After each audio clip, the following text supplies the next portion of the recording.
여러분 안녕하십니까, 반장입니다. 한 커플이 영화관에 영화를 보러 들어옵니다. 잠시 후 남자친구는 자리를 비우는데요. 그리고 스크린에서는 여러 아이들에게 꽃을 받는 남자친구의 모습을 보고 여자는 당황스러워합니다. 잠시 후 남자는 그 꽃다발을 들고 여자친구에게 다가와 프로포즈를 합니다. 실제로 이 남자는 자신의 여자친구에게 프로포즈를 하기 위해 영화관과 상의 후 이벤트를 준비한 것인데요. 이런 모습들은 사람들에게 감동을 주기에 충분할 것입니다. 그런데 만약 이게 기업이나 영화 제작사가 광고를 목적으로 거짓으로 연출한 장면이라면 우리는 어떤 생각을 할까요? 2021년 3월 중국에서 개봉된 태양이 지지 않는 호텔은 호텔 지배인인 주인공이 뜻밖의 휴가를 얻게 되고, 이때부터 미스터리한 투숙객 방문 등 예상치 못하거나 불가사의한 일들이 발생하고 이를 하나하나 해결한다는 스토리를 갖고 있는 영화입니다. 하지만 이 영화는 제작사 측의 거짓 및 과대 광고로 온갖 욕을 먹게 되는데요. 심지어 중국의 공영방송인 CCTV조차 해당 문제점을 지적하기도 했습니다.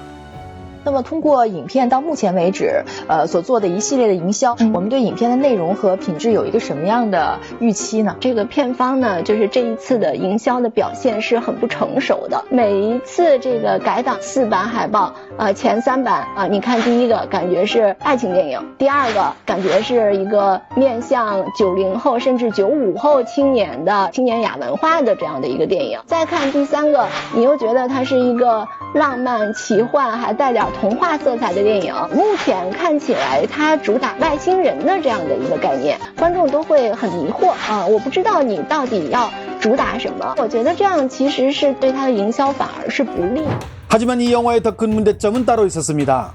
영화 소개란에 보면 주연 배우에 분명히 션텅이라는 이름이 들어가 있습니다.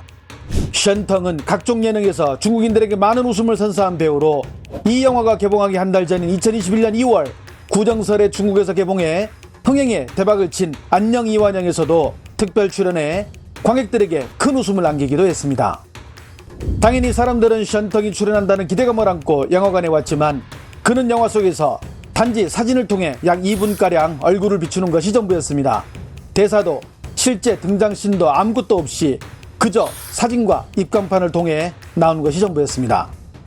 관객들은 별 하나를 주는 단체 행동을 통해 분노를 표했으며 영화는 3.0의 평점을 맞으며 그렇게 폭망의 길로 접어들었고, 결국 제작사는 대국민 사과 성명을 내놓기도 했습니다.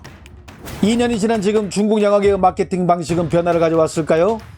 지난 4월 21일 CCTV는 인터넷판을 통해 드라마나 영화판의 마케팅 방식이 이제는 심각한 수준이라고 지적하는 소식을 보도하며 한마디로 더 교묘하게 관객들을 속인다고 꼬집었습니다. 웨이보에 올라온 이 뉴스는 중국 여배우 짱징이가 새 드라마가 방송되고 곧바로 전 남친을 만났다는 내용을 전했는데, 이 흥미진진한 소식에 1억 8천만 명이 클릭을 해 읽었습니다. 하지만 실상은 드라마를 홍보하는 내용으로 드라마 속에서 외국으로 떠난 여주인공이 3년 만에 귀국해 전 남자친구를 만나는 내용이 들어있는데, 이 기사는 이를 마치 드라마의 여배우가 사생활에서 전 남친을 만난 양 마케팅을 해 낚시질에 성공하며 드라마를 대대적으로 홍보하는 데 성공하게 됩니다. 중국의 유명 여배우 디리러바가 배우 겸 가수인 런지아룬과 연애 분위기를 물씬 풍기고 있다는 이 뉴스는 서로의 키스신 모습까지 슬며시 보이며 보도했고, 이에 무려 3억 8천만 명이 클릭해봤는데요. 역시나 드라마를 홍보할 목적으로 내놓은 낚시성 기사로 드라마 속에서 이 둘은 실제로 키스를 하는 모습이 나오는데, 이 부분을 마치 연예인들끼리 서로 사귀는 것처럼 포장해 역시나 드라마 홍보에 성공을 거두게 됩니다. 이런 과장된 홍보는 화를 불러오기도 하는데, 한 드라마 제작업체는 자신들의 드라마 홍보를 위해 주연을 맡은 배우 루어진의 부인이 남편의 드라마 때문에 사람들의 비웃음거리가 됐다는 뉴스를 내놓았는데요. 이 소식을 접한 루어진은 나는 부인과 잘 지내고 있는데 홍보도 정도가 있지 지금 마지노선을 넘어 멀쩡한 남의 가정에 풍파를 일으키고 있다며 더 이상 당신들과 작업을 하지 않겠다는 글을 올리며 분노를 표하기도 했습니다. 그런데 드라마의 이런 홍보는 그저 애들 장난에 불과했습니다. 영화 쪽은 그 정도를 넘어 살벌할 지경인데요.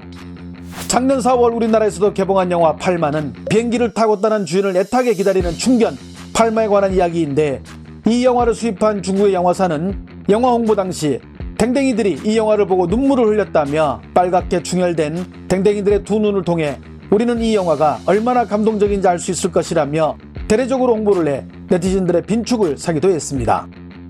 그런데 이런 홍보를 아직도 잊지 못하는 것일까요? 일본의 유명한 충견 이야기인 하치 이야기를 리메이크한 중국 영화 충견 80은 올해 3월 31일 개봉했는데 제작사 측은 이 영화의 홍보를 위해 주인과 댕댕이들이 같이 영화를 보는 자리를 마련했으며 이를 지켜본 네티즌들은 색깔도 구분 못하는 댕댕이들이 저 영화를 보고 과연 또 눈물을 흘릴지 의문이다며 썩소를 날리기도 했습니다.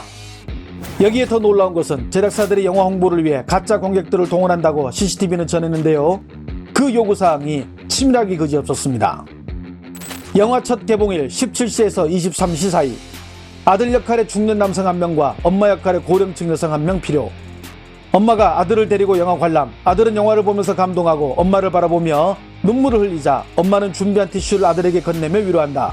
이를 통해 관중들의 눈물샘을 자극하는 효과를 얻는다.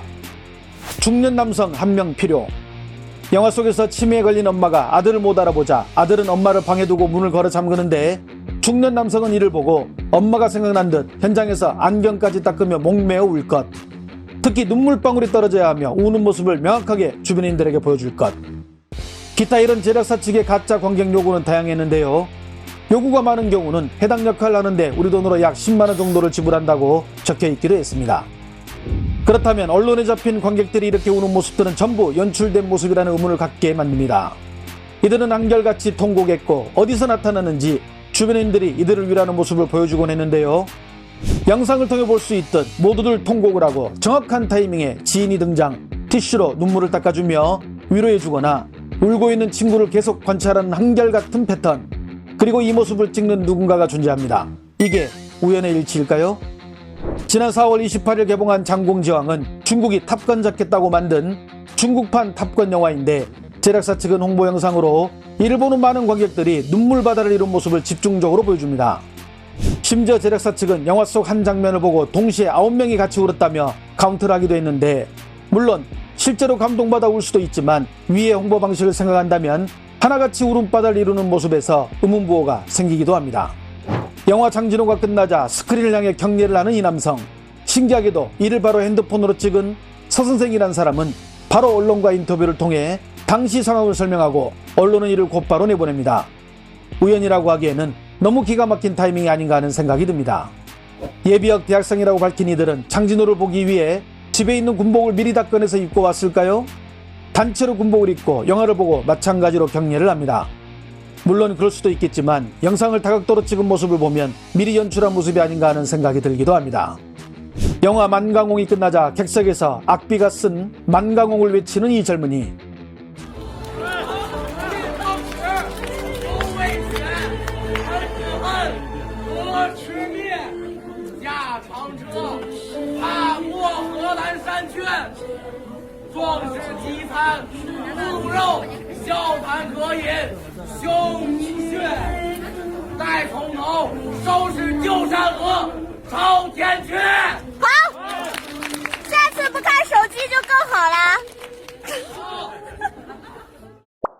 국내에서 영화 명량을 보고 객석에서 저렇게 큰 소리로 난중일기 한 구절을 읊는 이가 있을까요? 질 낮은 작품을 단순히 홍보를 통해 흥행 수익만 생각한다면 중국 영화의 앞날은 밝지 못할 것입니다.